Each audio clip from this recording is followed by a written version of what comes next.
The featured Top 7 Gaming News Headlines, Episode 2.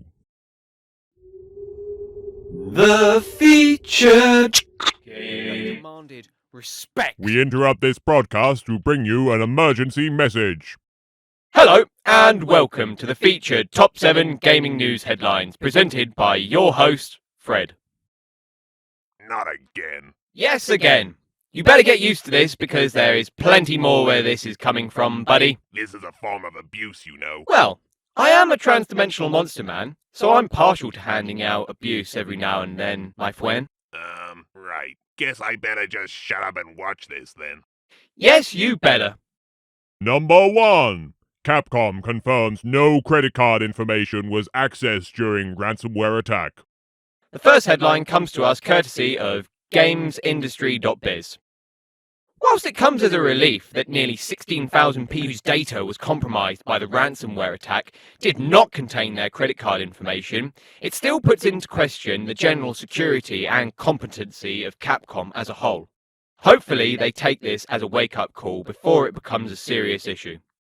Number 2. Naughty Dog says it isn't working on a new Jak and Daxter, but wishes it was. The second headline was posted by VideoGamesChronicle.com. Given my emotional attachment to the Jak and Daxter series, this comes as a serious blow. Although I suppose knowing that the lead designer for those games still wishes he could be working on them is a silver lining no matter how thin. I can remember when I first played the original Precursor Legacy many years ago, how it captivated my young imagination and truly made me push myself when it came to exploration of my environment. Here is to the hope that we have yet to see the last of Jak and Daxter.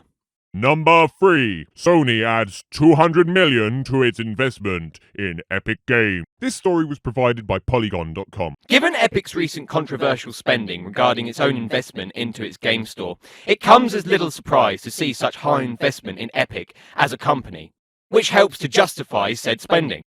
There is no doubt in my mind that Epic are in an insanely strong position right now.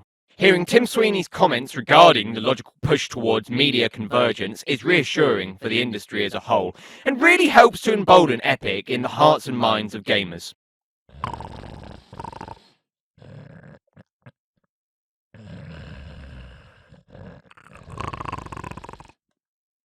Hey! Wake up! This isn't funny. You're literally the only person watching this, and you're not even paying attention. Do you realise the amount of effort I'm putting into this? Hey, wake up now, you hand face! What? Back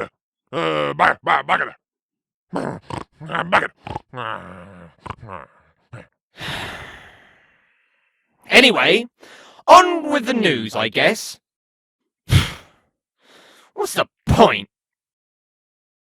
Number 4. Cyberpunk 2077 updates will keep the game from dying, says CEO. Credit for this one goes to TechRadar.com. Well, I'm sure if the developers of No Man's Sky can bring things back from the brink, then so too can the developer of the Witcher series. Whilst it sucks that Cyberpunk 2077 did not have a smooth release in terms of functionality as a working game, knowing CD Projekt Red are committed to improving the game is reassuring. But I think The Witcher 4 will probably benefit most from the disaster that was Cyberpunk 2077's launch, because expectations will hopefully be in check for their next title. Number 5.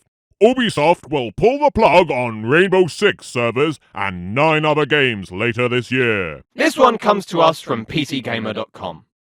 With the precarious nature of online games and their services becoming ever more evident in recent years, it raises the question of how long your current favourite title will remain in some form, and what could game preservation look like for things that exist within a non-permanent medium such as the internet. I remember when Rainbow Six Vegas was the title everyone was playing. Those were simpler times. Number 6. Patreon pulls not safe for work Bowser art following reported Nintendo copyright claim. Credit for this story goes to Eurogamer.net. Personally, I didn't want to go near this story with a 30-foot pole.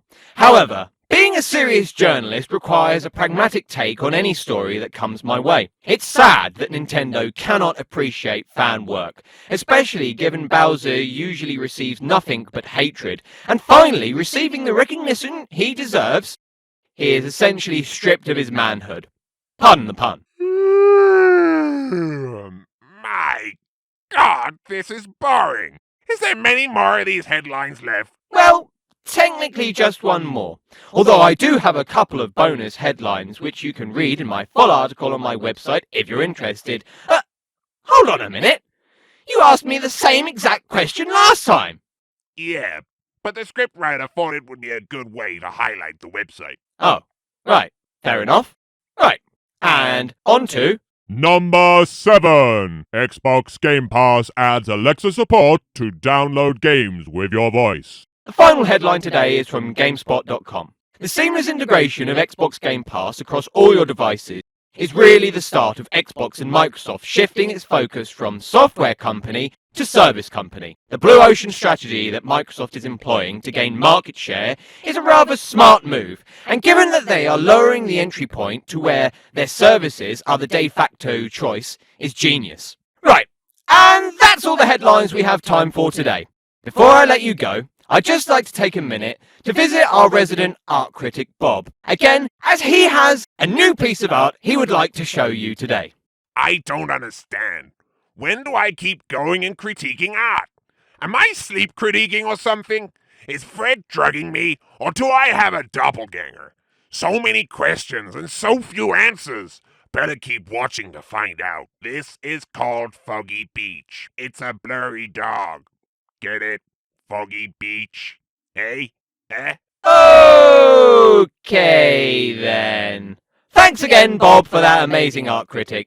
Really, you add a sense of class and sophistication to things, my guy. Well, that's all we have time for today. Please join us again later for more gaming news headlines. This is Fred, the Transdimensional Monster Man, wishing you good gaming.